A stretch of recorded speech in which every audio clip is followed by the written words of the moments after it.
बरसों से खड़ा हूं यहाँ। बहुत कुछ देखा है मैंने, बहुत कुछ सुना है। उन परिंदों से जो मेरी शाखों पर अपना डेरा बसाते हैं, उन हवाओं से जो दूर दूर की खबरें लेकर आती है, अपने इन बरसों पुरानी जड़ों से जो जमीन के भीतर दफन हजारों बरस पुराने किस्से और कहानियां खोज लाती है और मुझे सुनाती है। उन्हीं किस्से कहानियों के जमघट में छुपी एक कहानी मैं आज आपको सुनाता हूं। गंगा जमुना सरस्वती के संगम पर हजारों साल पुराने बसे हुए शहर की कहानी, इस प्रयागराज की कहानी, जिसका वर्णन ऋग्वेद में भी मिलता है।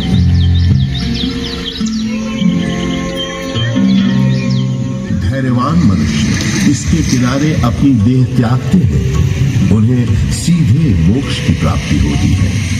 ब्रह्म पुराण में ब्रह्मा जी भी कहते हैं, क्योंकि यहाँ सरस्वती जी अदृश्य रूप में आकर गंगा जी से मिलती है, इसलिए इस क्षेत्र को सरस्वती तीर्थ संगम कहा गया है।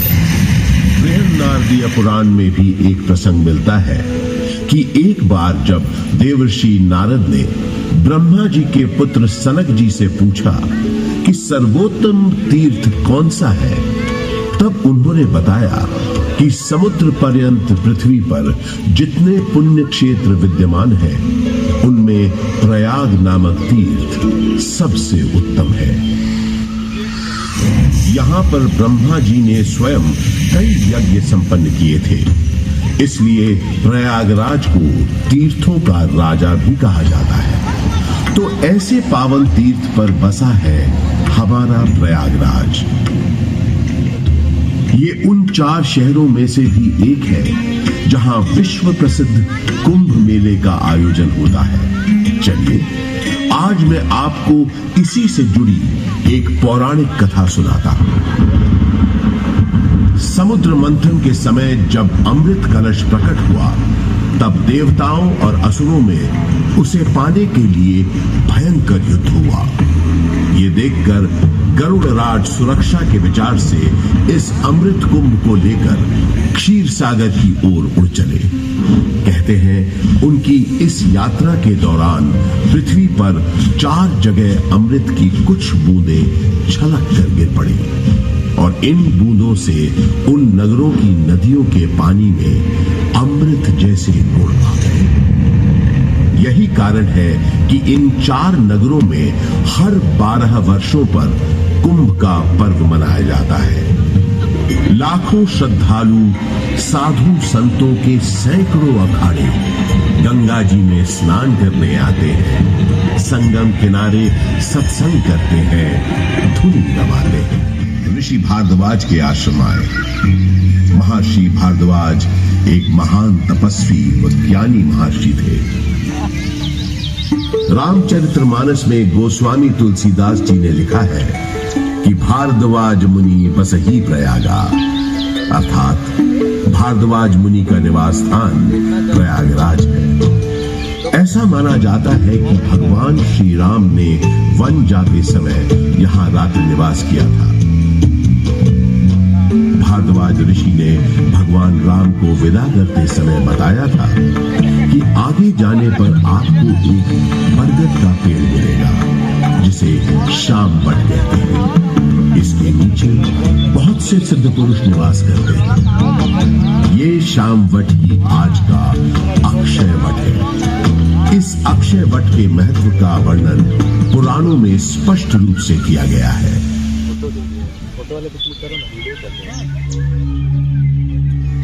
उसके पत्तों में देवी सरस्वती वास करती है, तो उसके पुष्पों में भगवान शंकर, चतुरानन ब्रह्मा जी इसके फल हैं और विष्णु जी इन सब का आधार है।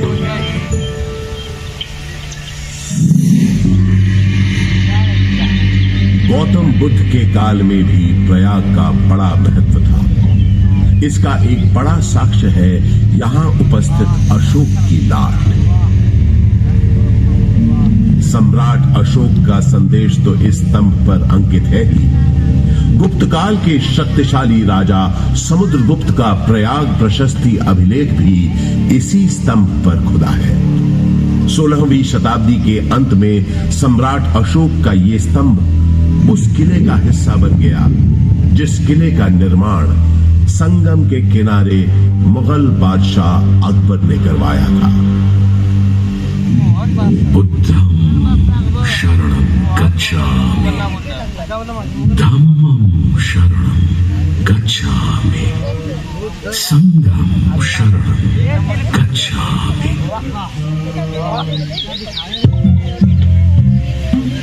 हजारों वर्ष पुराने इस प्रयाग नामक नगर के आध्यात्मिक और धार्मिक महत्व से बादशाह अकबर इतने प्रभावित हुए कि उन्होंने यहाँ एक नया शहर ही बसा दिया और उसका नाम रखा इलाहाबाद, जो वक्त के साथ साथ बन गया इलाहाबाद। अपनी भौगोलिक स्थिति, सुंदर आबोहवा और राजनीतिक महत्व की वजह से इलाहाबाद ब्रिटिश हुक्मरानों को भी बेहद पसंद आया और कुछ ही समय में ये शहर ब्रितानी हुकूमत का एक महत्वपूर्ण केंद्र बन गया। इलाहाबाद हाई कोर्ट इसका एक जीवंत उदाहरण है। देश के 4 उच्च न्यायालयों में से तो एक ये है ही।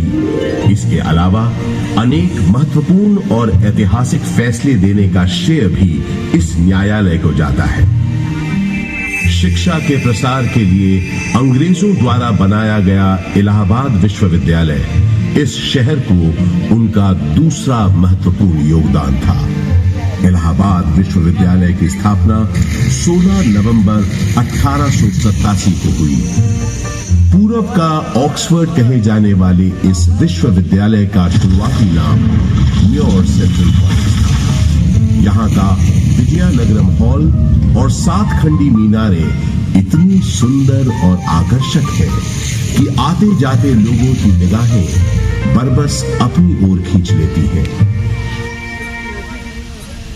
20वीं सदी की शुरुआत से ही इलाहाबाद हिंदी साहित्य का एक बहुत बड़ा केंद्र बनकर उभरा।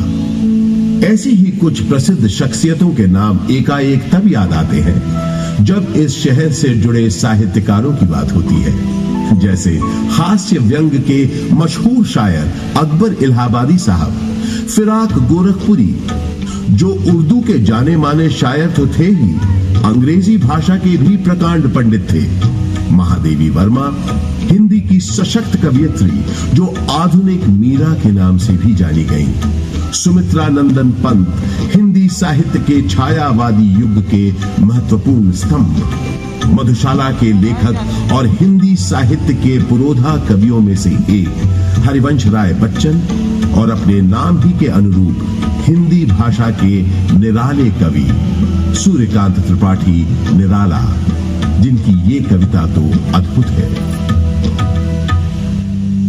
देखा मैंने उसे इलाहाबाद के पथ पर, वो तोड़ती पत्थर, चढ़ रही थी धूप गर्मियों के दिन, दिभा का तमतमाता रूप, उठी झुलसाती हुई लू, रुई जूं जलती हुई भू, गर्द चिंगी छा गई, प्राय हुई दोपहर, वो तोड़ती पत्थर। देखा मैंने उसे इलाहाबाद के पथ पर, देखा मैंने उसे इलाहाबाद के पथ पर।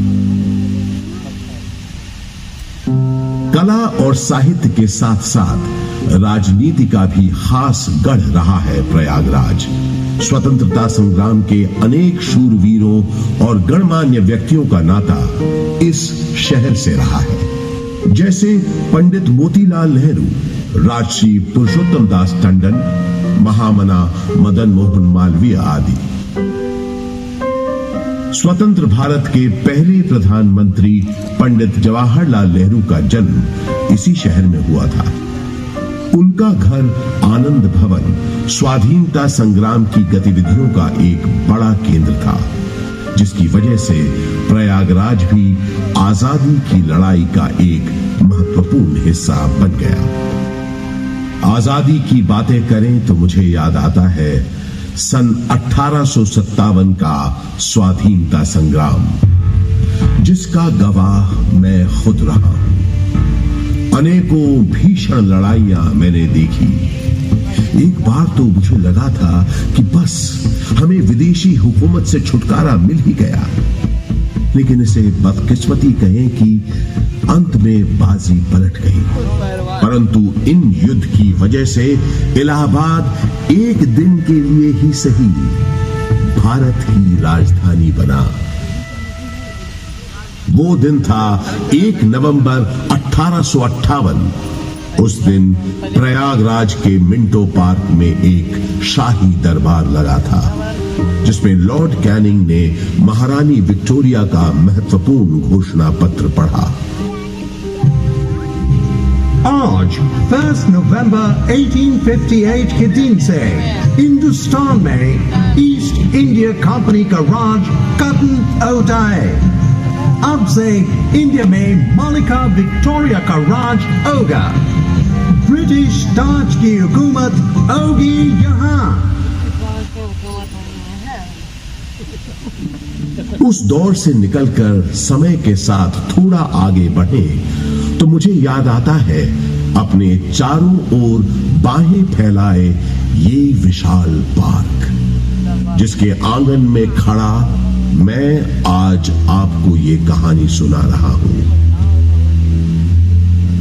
बात सन 1870 की है, जब एडिनबर्ग के ड्यूक एल्फ्रेड साहब इलाहाबाद आए थे।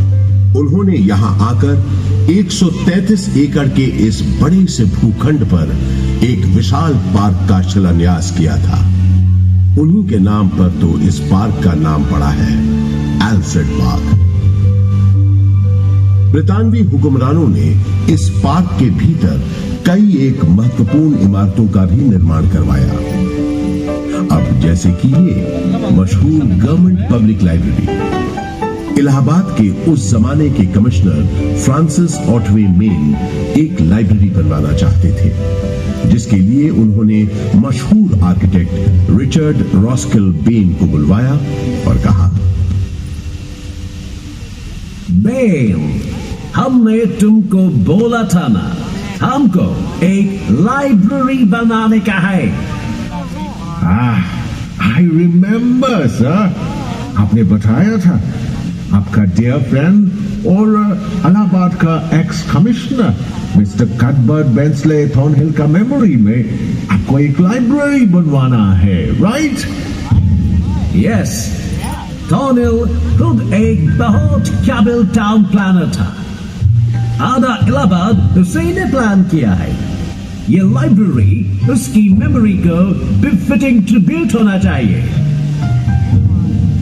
ओह, आप बिल्कुल बेफिक्र रहें सर। मेरे दिमाग में स्कॉटिश बैरोनियल रिवाइवल स्टाइल की एक ब्यूटीफुल बिल्डिंग का प्लान है, जो एकदम परफेक्ट होगा ट्रिब्यूट देने के लिए।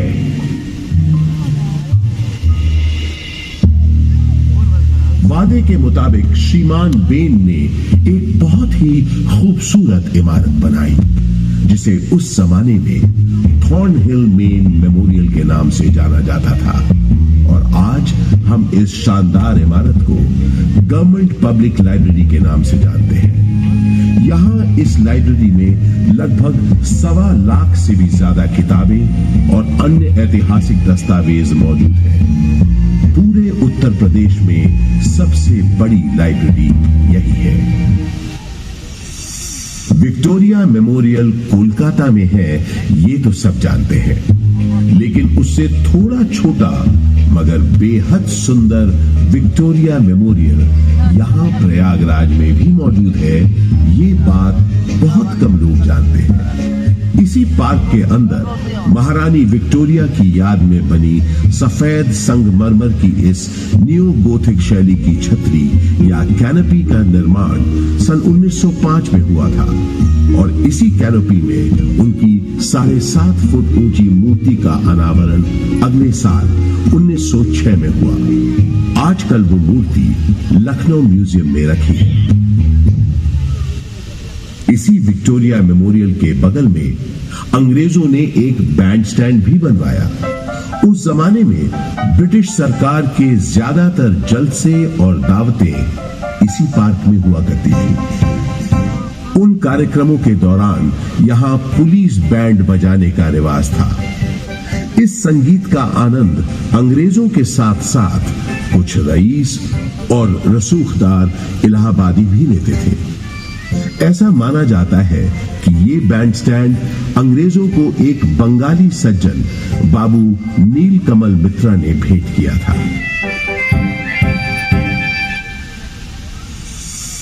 पंडित बृजमोहन व्यास और कुछ अन्य गणमान्य व्यक्तियों के प्रयासों से इलाहाबाद संग्रहालय की एक छोटे से स्तर पर शुरुआत सन 1931 में ही हो गई थी। एल्फ्रेड पार्क में म्यूजियम के वर्तमान भवन का शिलान्यास पंडित नेहरू ने 14 दिसंबर 1947 को किया और भारतवर्ष के 4 राष्ट्रीय संग्रहालयों में से एक इलाहाबाद म्यूजियम सन 1954 में आम जनता के लिए खोल दिया गया। यहां पुरातन शिल्पकृतियां, प्राचीन पाषाण प्रतिमाएं, कांसे की दुर्लभ वस्तुओं और पांडुलिपियों के अलावा 75,000 से अधिक कलाकृतियों का एक विशिष्ट संग्रह है। वास्तुकला के इन धरोहरों और अद्वितीय संग्रहालय के अलावा ये पार्क एक ऐसे स्वतंत्रता सेनानी के नाम के साथ भी जुड़ा है जो कभी फिरंगियों के हाथ न आया और हमेशा आजाद ही रहा। वो महान स्वतंत्रता सेनानी थे चंद्रशेखर आजाद। भारत के स्वतंत्रता संग्राम में इनका अभूतपूर्व योगदान रहा है। मशहूर क्रांतिकारी दल हिंदुस्तान रिपब्लिक एसोसिएशन को हिंदुस्तान सोशलिस्ट रिपब्लिक एसोसिएशन के नाम से न सिर्फ उन्होंने पुनर्गठित किया बल्कि भगत सिंह, राम प्रसाद बिस्मिल, अशफाक उल्लाह खान जैसे अनेक क्रांतिकारियों को उसमें शामिल भी किया। सन 1931 में चंद्रशेखर आजाद एक खुफिया और बेहद महत्वपूर्ण काम के लिए इलाहाबाद आए और 27 फरवरी के दिन उन्होंने अपनी पार्टी के एक सदस्य सुखदेव राज से इसी एल्फ्रेड पार्क में गुप्त मीटिंग की योजना बनाई। किसी भेदिए ने यह सूचना British police officer mister Nott Bower को दे दी। Hello, CID in charge Nott Bower this side. DSP Thakur Vishweshwar Singh से बात कराओ, अर्जेंट मैटर है। सलाम साहब, DSP सिंह बोलता हूँ। सही, 30 आर्म सिपाही लेकर एल्फ्रेड पार्क के पास मिलो फौरन। आपका मतलब कंपनी बाग? यस, कंपनी बाग। क्वेश्चंस पूछ के टाइम मत वेस्ट करो, जल्दी करो। इस गद्दारी से बेखबर आजाद कंपनी बाग पहुंच चुके थे और पार्क में छुपे हुए थे। सुखदेव राज भी इलाहाबाद में अपने छुपने के ठिकाने से निकलकर उनसे मिलने तयशुदा जगह पर पहुंच गए। आजाद कहीं दिख नहीं रहे थे। सुखदेव ने उन्हें ढूंढना शुरू किया और आखिर वो दोनों मिल गए। गुरुजी, सुखदेव, किसी ने तुम्हारा पीछा तो नहीं किया? आप निश्चिंत रहें गुरुजी, मैंने यहाँ आते वक्त पूरी सावधानी बरती है। शाबाश सुखदेव, शाबाश। मैंने तुम्हें यहाँ बहुत जरूरी मंत्रणा के लिए बुलाया है। जी बताइए। मैं चाहता हूँ कि तुम और तुम्हारे 4-5 विश्वास पात्र साथी। आजाद और सुखदेव की बातचीत शुरू हुए ज्यादा देर नहीं हुई थी कि नॉट बावर 30 राइफलधारी सिपाहियों के साथ यहां पहुंच गया। Mister Chandrashekhar Tiwari, you have been surrounded by police. तुम्हें पुलिस ने घेर लिया है। तुम आज यहां से बचकर नहीं जा पाओगे। Surrender yourself. सुखदेव, तुम निकलो फौरन। नहीं गुरुजी, मैं आपको अकेला छोड़कर नहीं जाऊंगा। बहस मत करो, जाओ। ये मेरा आदेश है। जाओ। पर आप, जब तक मेरे पास ये मेरी बमतुल बुखारा है, मेरा कोई बाल भी बाका नहीं कर सकता। अब जल्दी जाओ यहां से, और जब तक मेरा अगला संदेश न मिले तब तक चौकन्ने रहना, संभल कर रहना सुखदेव। अब जाओ यहां से, तब तक मैं इनको रोकता हूं। पल भर में नॉर्थ पावर ने आजाद पर गोलियां बरसानी शुरू कर दी। आजाद यहीं बगल में जामुन के पेड़ के पीछे छुपे पुलिस का मुकाबला कर रहे थे। जख्मी होने के बावजूद उस दिन उनकी गोलियों से नॉर्थ पावर और डीएसपी सिंह दोनों घायल हुए। आजाद के पास गिनती की गोलियां थी, जबकि पुलिस के पास न गोलियों की कमी थी न बंदूकों की। फिर भी आजाद उनसे अपने पास बची आखिरी गोली तक लोहा लेते रहे। आजाद ने प्रण लिया था कि वो हमेशा आजाद रहेंगे। उन्होंने अपना प्रण निभाया और वो हमेशा आजाद ही रहे। उन्होंने अपने पास बची आखिरी गोली से अपने प्राण न्योछावर कर अपनी प्यारी मातृभूमि के लिए आत्म बलिदान दे दिया। स्वतंत्र भारत का सपना अपने दिल में लिए वो शहीद तो हो गए, लेकिन हिम्मत और बहादुरी की मिसाल चंद्रशेखर आजाद हमारे दिलों में हमेशा के लिए अमर हो गए। आज हमारा भारत देश एक स्वतंत्र देश है, तो उसका श्रेय शहीद आजम चंद्रशेखर आजाद जैसे लोगों के उत्सर्ग को, उनकी शहादत हो जाता है, जिन्होंने अपनी जान से भी ज्यादा प्यारी मातृभूमि के लिए हंसते हंसते अपने प्राणों की आहुति दे दी। आजाद अक्सर कहा करते थे, अंग्रेजों की गोलियों का हम सामना करेंगे। हम आजाद थे, आजाद हैं, आजाद ही रहेंगे।